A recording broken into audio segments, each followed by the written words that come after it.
I guess let's share a bit of our testimony. Okay. Like, how long have you been a Catholic? Oh, right. I've been a Catholic all my life. So I was baptized as a baby till now. Till now, till this very day. And so, like, how has your relationship with God, like, varied through those times? I didn't really, I had a very childlike faith growing up, but I don't know, I would pray every night. Mm-hmm. And yeah, I knew God existed. Like, I didn't think God existed. Mm-hmm. But then it wasn't until youth group that, like...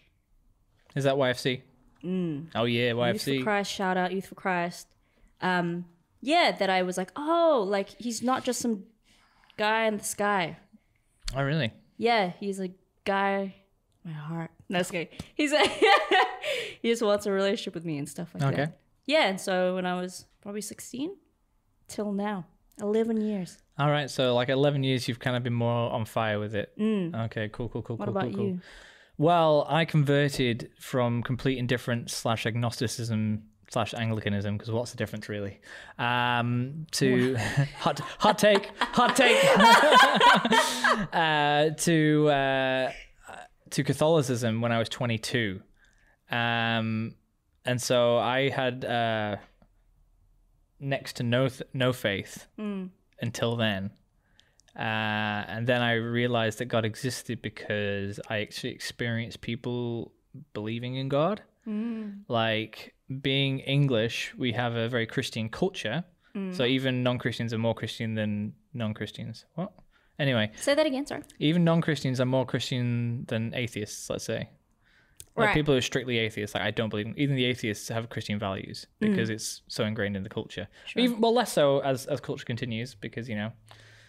Have you read Lord of the Rings? Have you read Lord of the Rings? You haven't. You should. No. Nah, I haven't read. Sorry. That's Hayden in the background. Yeah, hi. Hey, DJ in the Hey background. Gray. Jay Hey Gray. Hey, Have you DJ read Lord of the Hey Gray? Rings? No. Okay. Well, because in Lord of the Rings, there is, at the end, spoiler alert, it ends. They talk about how... I don't want to spoil it. I'm not Dude, gonna spoil I don't it. know how, like, I mean, it's fine. Basically, every generation kind of becomes a little bit less. And that's what's happened with Christianity in the UK. It's like, Right. even though people Yeah. weren't Christian, so like people like Florence Nightingale, she wasn't like particularly Christian, but like all her values were very Christian because she was brought up as a Christian in a Christian country. But nowadays, people still have some Christian values, but not so much. So I kind of had that upbringing. The Of idea the of lack of the Christian. idea of Christian values, yeah, take the Christ out of Christianity almost. Yeah. Didn't really believe in God, but I did believe in nothing. It's a lonely existence. Anyway, so I came to know God by experiencing other people that believed in God. And that's why it's super important to live your faith, to actually be active in your faith, and to, you don't need to be on a soapbox in like a park yelling the gospel at people or anything, but you do need to do practices. And this is why Catholicism kick ass. Or, but yeah, and I'll get into that in a bit. But yeah, so basically I was in Prifysgol Bangor, which is Welsh. Yeah, multilingual, this podcast. We've got Basaya, English, French, Chinese, Welsh, Anyo, Korean. Keep going. Anyway, Prifysgol Bangor, which is Welsh for University of Bangor. Yeah. And I was studying religious studies because obviously not believing in God, that's where you go. That's a whole other story. And then but on that course, obviously there's 30 people on the course and I was one of 2 people that weren't Christian. So I surrounded, and I hung out with these people, became friends with them, and then they prayed and I just let them. And we had long debates about, the existence of God well into the early hours of the morning and what have you. And that was like, I experienced that, and that was kind of led me to conversion because people were living their faith. So that's how I came to know God. But like, again, like I suppose as you were saying, your faith started off like a childish faith, and then... Yeah, I think for me knowing God, it was through my parents. Yeah. But they were, because Philippines is like a pretty culturally Catholic country. Mm-hmm. But it is pretty important, even though like my parents aren't practicing per se in like the way we do, but they were like really instrumental in my faith. So like I remember we had like little tapes and stuff, and I would listen to them, and they'd be teaching me how to pray. Yeah, and then we'd have like little angel ornaments around the house and stuff like that. Yeah, and I remember praying the Angelus with my mom and the Rosary, and like before we would go on like trips, we would pray like, I don't know, like a trip prayer. Yeah. And then it wasn't like, I think my dad told me like, hey, like before you go to sleep, you should like pray. Yeah. So that's like, I think, I don't know how old I was. Maybe I was 5 or 6. And so I started doing that every night. Maybe 5, because I think my mom was pregnant at the time and I really wanted a sister because I had 2 brothers, and I was like, I can't deal with this. I really want some female energy in this house. You know what I'm saying? Yeah. You know what I'm saying, because you've got 3 women in your house. Yeah, 3 women in my house right now. Your wife, my goddaughter, and your amazing flatmate that, Yeah. you know, Mariana. Mariana. Italian. She's name. out here in these Sounded streets. more Italian just then. Mariana. Who's well. reading French Confessions by Augustine. Yeah. French Confessions. I mean, if I could, I would. Yes. Travail. Anyway.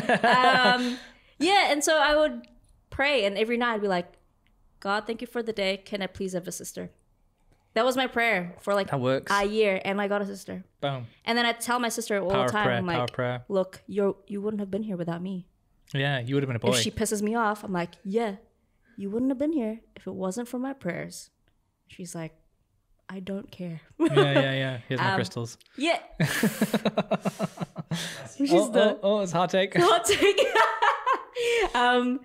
Yeah, so I think it kind of grew from there. I think I started to come to know God through people as well. Mm-hmm. But also I came to know God through the lack of God, if that makes any sense. Not at all. So, I don't know. Do you come to know God if you start seeking?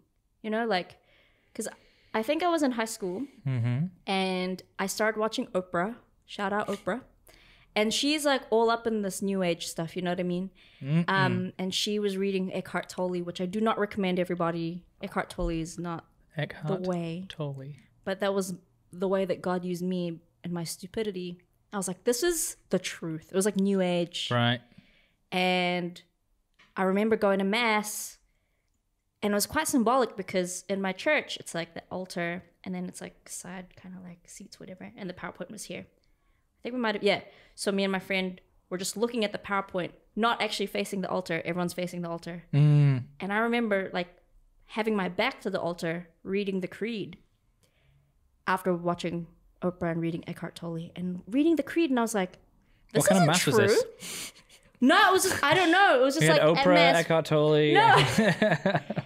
Oprah and Eckhart Tolle was like the week before this Oh, mass. okay. So you're reading the creed. And I'm reading the creed and I'm like, this isn't true. This is so not true. And I got so mad. Oh, yeah? And also I was surrounded by really on fire Catholics, not literally on fire. Fire department. Fire department, yeah. And they had just come from like a Youth for Christ event. And they were like, we're going to start a camp. Do you want to help? And I'm like, no, this God stuff isn't real. Or this Jesus stuff isn't real. And they were just really pissing me off. It was just kind of like, I was at an RE class with an awesome RE teacher with friends who had just come from this conference. And they were talking about God all the time. I was getting really challenged. I went to this mass, was reading Eckhart Tolle, and both of them just did not match. Now I remember being like, well, if you can't beat him, I guess gotta join him. So I took a chance and I served at this camp. And then after that camp, I was like, On fire. yeah, the Holy Spirit fire. Holy Spirit fire.